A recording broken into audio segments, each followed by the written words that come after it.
East Asia analyst, Professor Benoit Hardy-Chartrand of Temple University in Tokyo is joining us via Zoom from Tokyo in Japan to help us unpack Shinzo Abe's legacy. Thanks so much indeed for joining us. Welcome to the program. Thank you very much. I would imagine that Japan is in shock because the word assassination is not something that they have seen, have experienced in many, many decades. No, indeed, it is a total shock for the whole Japanese population. I am in Tokyo right now, and we are in a country that is recognized around the world for being extremely safe. There has not been any significant political violence for decades in Japan. The murder rate is extremely low. The rate of gun ownership is also extremely low. So that makes Friday's assassination something that is truly unprecedented in Japan, at least in the recent past. And combine that to the fact that Shinzo Abe was a towering figure in Japanese politics. He was a transformative prime minister who made several changes to the international posture of Japan. So if you put that together, I mean, it makes this tragedy truly earth-shattering for the country. And as the longest-serving prime minister in the country's history, that meant he touched a number of generations, I guess. Absolutely. He was in power for almost 10 years. Now, that might not sound as long as what the kind of tenure that you see for many leaders in other countries. But in recent history in Japan, that is particularly long. It's been fairly unstable for leaders over the last few decades. We often have seen prime ministers that were in office for less than a year. So for him to stay in office for about 9 years, if you add the two times that he was prime ministers, it gives you an idea that of the significance that he had in Japanese society. He had supporters among various generations of Japanese people. Truly an incredibly important figure in not only Japanese politics, but also in Japanese society at large. So that event obviously is all the more tragic and surprising and significant because of his importance. I suppose also that given who his father was, he grew up in politics. It's almost as if he was born to be in this kind of a job and position and serve the public. Yeah, you're right. He was part of a high-ranking or pretty famous political family in Japan, a rather conservative political family. His ties to politics go back a very long time. His family ties to politics.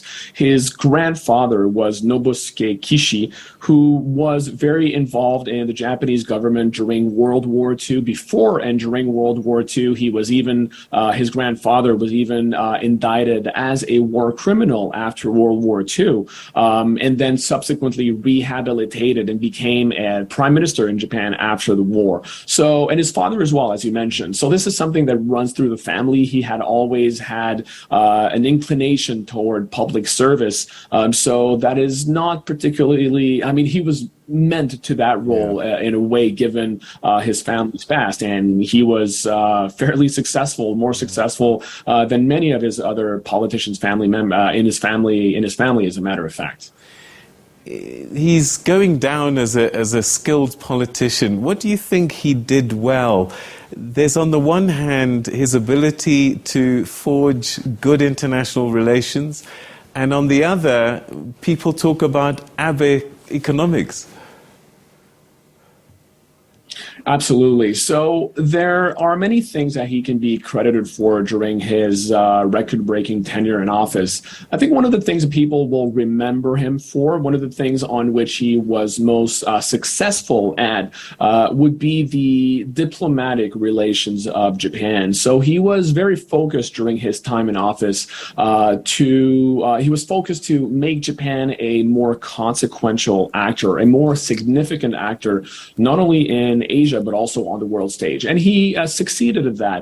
Japan used to be known as solely this kind of economic superpower, but without this kind of political influence that you would imagine of a country with that economic size. Well, I think he did make Japan a much more consequential player, not only economically, but also on the political sphere, in terms of geopolitics, the diplomatic stage. He was very skillful in establishing good relations with Japanese partners. Just think, for example, of Japan's relations with the United States. He was particularly skillful at making or establishing strong ties with former American President Donald Trump. So there's various things he can be credited for, including as well, and that's the last thing I'm going to mention on that front, is also his economic policies. You mentioned Abenomics.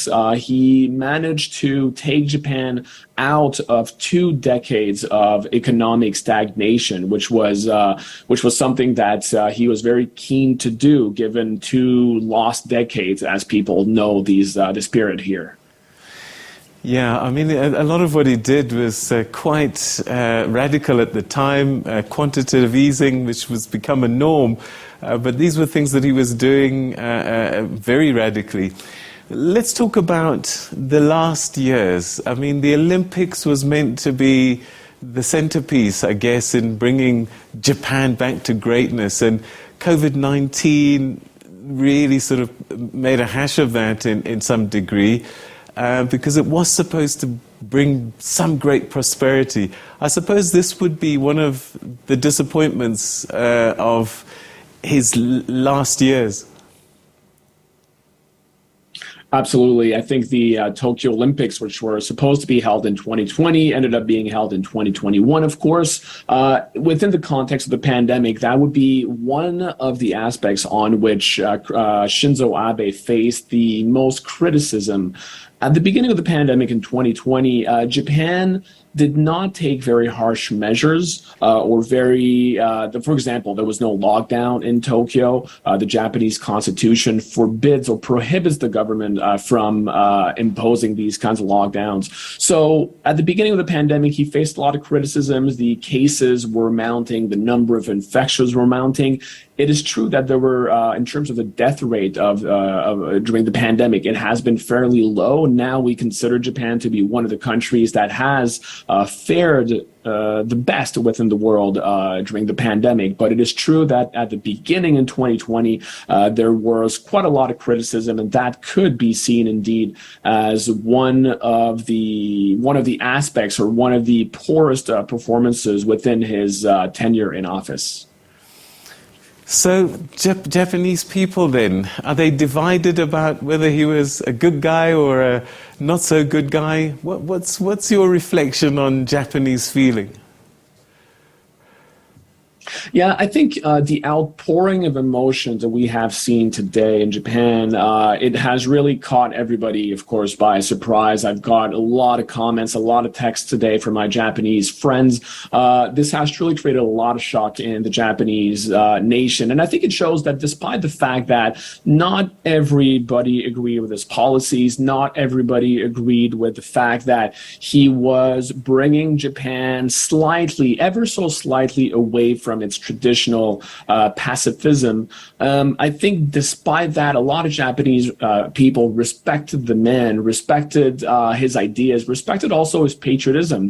He was somebody who, despite the fact that some neighboring countries like China or South Korea often viewed him as a dangerous nationalist, I think most Japanese people will remember him as a true patriot who before everything else put the interest of the Japanese nations before his own, and wanted to make Japan a more, a better country. That was the name of one of his books, Toward a Beautiful Japan. That was what he cared about the most, and I think that's what people will remember him by. Another disappointment for him, he wanted to push constitutional changes, didn't he? And it didn't quite work out. No, exactly. One of his one of the biggest objectives of his career and his life more generally was to amend the Japanese constitution. So the Japanese constitution was written, drafted, and imposed by the Americans in 1947 because they were occupying Japan for post-World War II.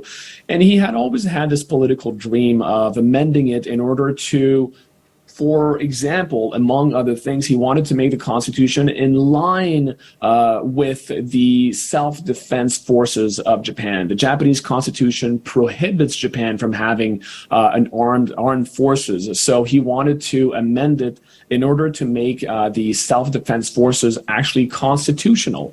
And this is something that he failed to do. He never got the sufficient support to do that. And it required as well a referendum within the population. The population of Japan was not in favor of that change. So that would be seen, and it was seen by him, and he said it openly, that this was one of his biggest regrets as Prime Minister of Japan.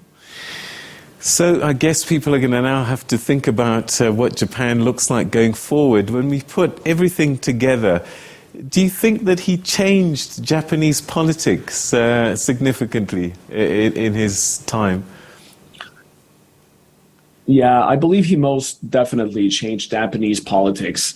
He was a transformative figure in Japanese politics. I think he was, it's without a doubt at this point that he was the most significant politician in post-war Japan. And not only because he had a record-breaking tenure in terms of the length that he spent in office, but also because of these significant changes that he brought to not only domestic politics, but as I mentioned earlier, especially in terms of the global, the foreign policy of Japan, in terms of making Japan a much more assertive player on the world stage. And this is something we're still seeing now, even though he has not been in the prime minister for about a year and a half. Now we see Japan taking a very strong stance against Russia, for example, since the beginning of the Russian invasion. This is not something that I would have expected Japan to do a few years ago, but he has paved the way for Japan to become a more vocal, a more significant, and more assertive player on the world stage. So certainly an extremely important and transformative political figure here. All right, and perhaps as a last question, do we know anything more about possible motive and who this assassin is? Right. So the assassin is a 41-year-old man. He is said to have been a former member of the Maritime Self-Defense Forces of Japan, so basically the Navy of Japan. Now, it has been revealed in the media in the last few hours that he is said to have had some kind of grudge against an organization, some kind of religious organization that he believed former Prime Minister Abe was a member of. But apparently at the same time, he held some incoherent, difficult to understand statements. So I think the next few days are going to be spent trying to assess his psychological state, because it's difficult to know right now if that was a truly political assassination, or if that was somebody who had mental health issues. So that's something that we're only going to know in the next few days, I suppose. All right. Thank you so much indeed for joining us and giving us this very valuable update. Thank you so much. You're very welcome. Thank you. Good.